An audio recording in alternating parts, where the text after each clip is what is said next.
Hi guys, welcome back to my channel Hooper's Mayhem. I'm Steve Hooper and this is cooking up lamb ribs on the rack, and I'm going to show you how I prep it up with all the ingredients, how I make the glaze, and we'll set it off tomorrow in the offset smoker.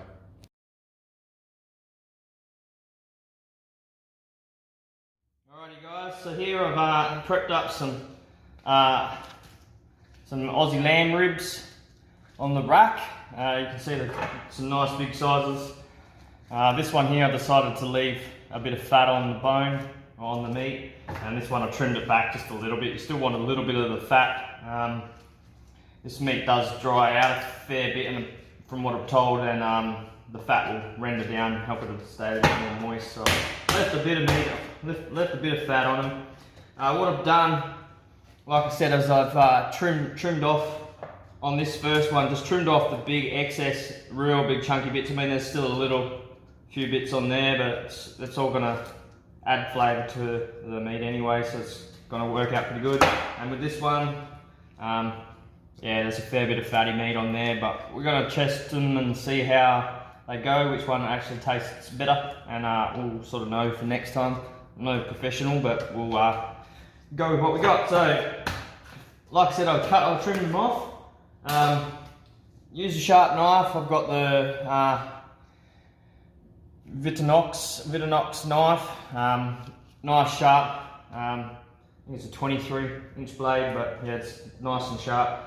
So what I've done with the meat is, you probably see there, is I've crisscrossed it. You want to slice across it one way, and then slice back the other way, trying to give it that nice diamond crisscross shape.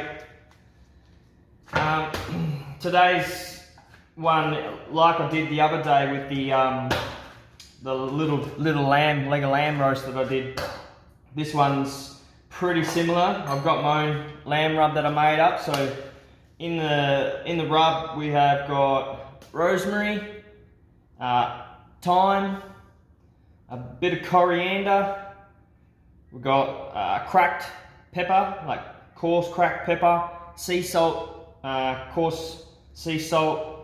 I smashed them up a bit so they're not as coarse, but it's still pretty chunky.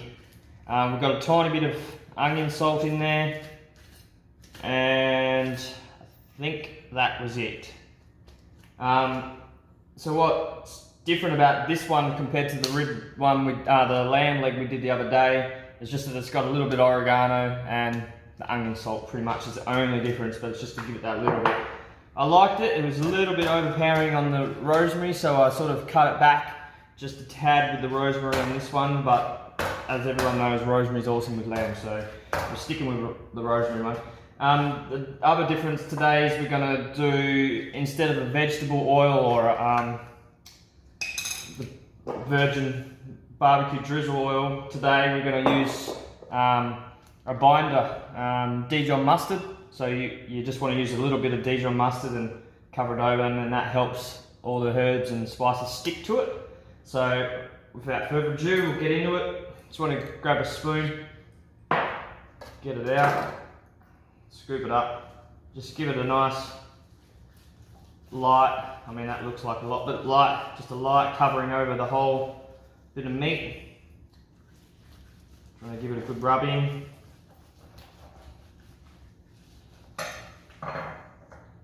You want to do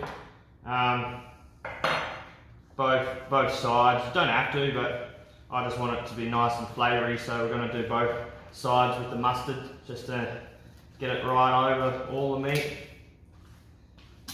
Another little tip is too, so on the back of this one I cut the membrane out, and then I'll just crisscross what I could, just to try and get that membrane to peel out when it's cooked. I haven't done this one, so I'll just quickly give it a bit of a cut. Like I said, it's better to use a nice sharp knife, and this Vitanox knife that I got. It's a carver knife, but yeah, it's super sharp. That's what you want. We'll get a bit more mustard.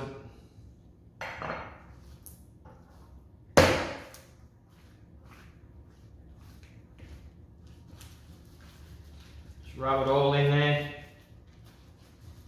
And so this is just a binder. It's going to obviously add a bit of flavour to it too, but it's more for like how the oil was on the leg of lamb. You want all that herbs and spices to stick to it and bind. So that's why we mustard it up. Alright, so they're good. Alright, then with our dry ingredients, the spices, just want to sprinkle it over. Give it a nice patting.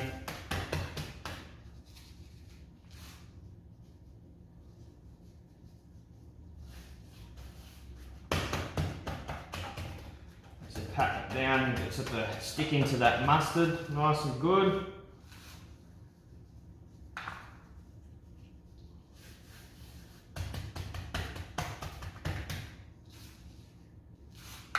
These ones, I've got the lamb.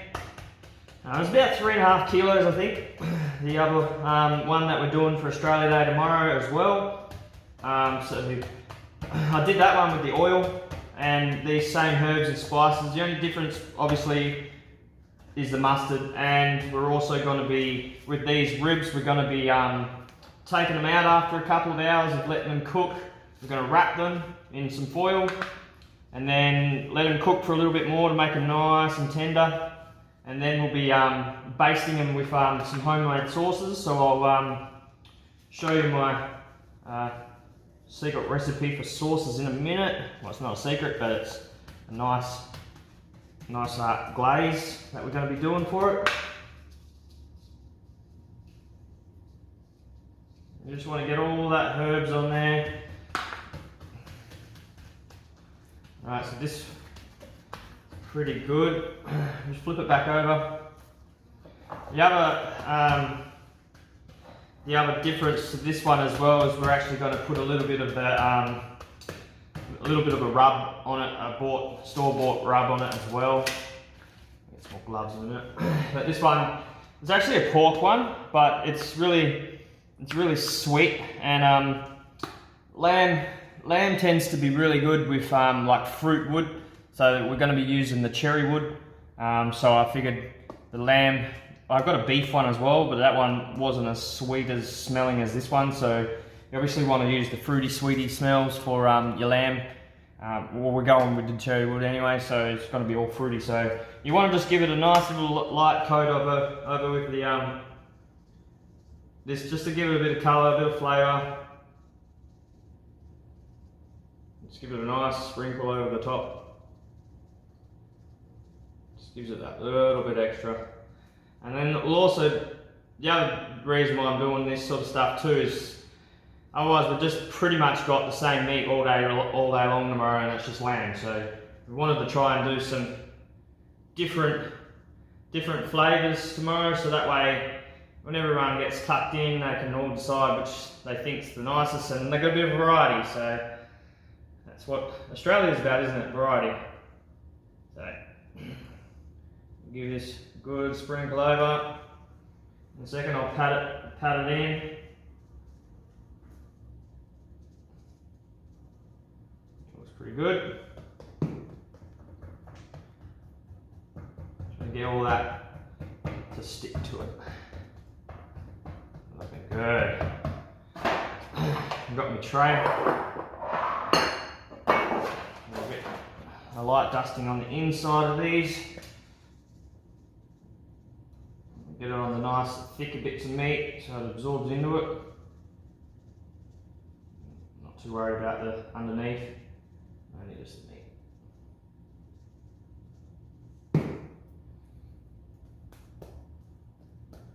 Okay, that's one rack done. Before I cover them up, chuck them in the fridge, I'll just give them another quick light covering, but I reckon that should be bang on.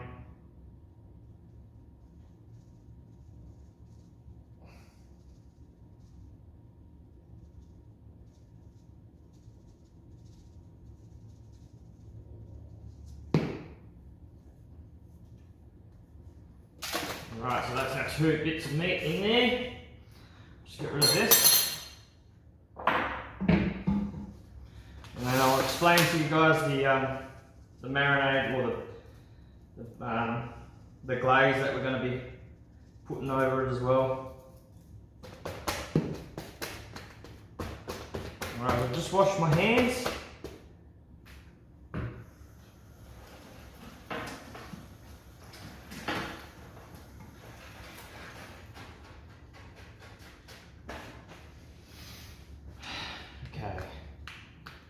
Alrighty, so that's the marinade, the rub for the ribs. It's a little bit messy. Alright, so we've decided that we're going to do a couple of different ones. I've got friends bringing some ribs tomorrow as well, but we're going to, I'll do exactly what I did there. These ones are obviously going to be in the fridge for 24 hours, so that's going to give them heaps of time to settle in and flavour up our meat. But the ones that are coming tomorrow probably only have maybe 4 hours worth of absorbent, but we'll do the exact same process with theirs. We're going to, like I said, we're doing 2 different glazes because I had 2 different types of really nice marinated sauces. So we had just a cheap bullseye sweet whiskey glaze. We tried it out last night, it's bloody beautiful. So we're going to make one as a sweet whiskey bullseye whiskey barbecue glaze, and the other one was actually called Stubbs barbecue sauce. So they're both a barbecue flavoured one, but this is where it gets a little bit different. I was seeing a video on YouTube yesterday with a guy that I follow who did exactly this, so I stuck to it, but I've just made 2 different versions of it. So one will be the Stubbs barbecue, one will be the bullseye whiskey. So basically you want to get 1 full cup of your barbecue sauce. So we use the bullseye and the Stubbs, so 1 barbecue sauce, 1 cup. You want to get a 1/4 cup of the apricot conserve jam. This is the Cotties brand, obviously from Woolworths. You get a 1/4 cup, put it in a container, melt it down just so it's a little bit runnier and easier to work with, so it's thinner. Mix that in with your barbecue sauce, and then because we've got an Oscar Neo cold press juicer, we should do a video on that. Hit the comment button if you want to see me do some videos on Neo, Oscar Neo juicing. I'll do some videos because I love that thing, it's unbelievable. So I was looking at the shops yesterday for some apple juice and I went, hey, we've got a juicer, we might as well make our own apple juice. So you want a 1/4 cup of 100% natural apple juice. So yeah, we juiced up some juice and got a 1/4 cup in each of these. So 1/4 cup apple juice, 1/4 cup apricot jam, 1 full cup of your barbecue sauce. Whisk it all together. Set it aside in the fridge for the day. Like I said, we're going to cook in these for a couple of hours. We're going to pull them out. We're going to chuck them in a wrap of alfoil foil.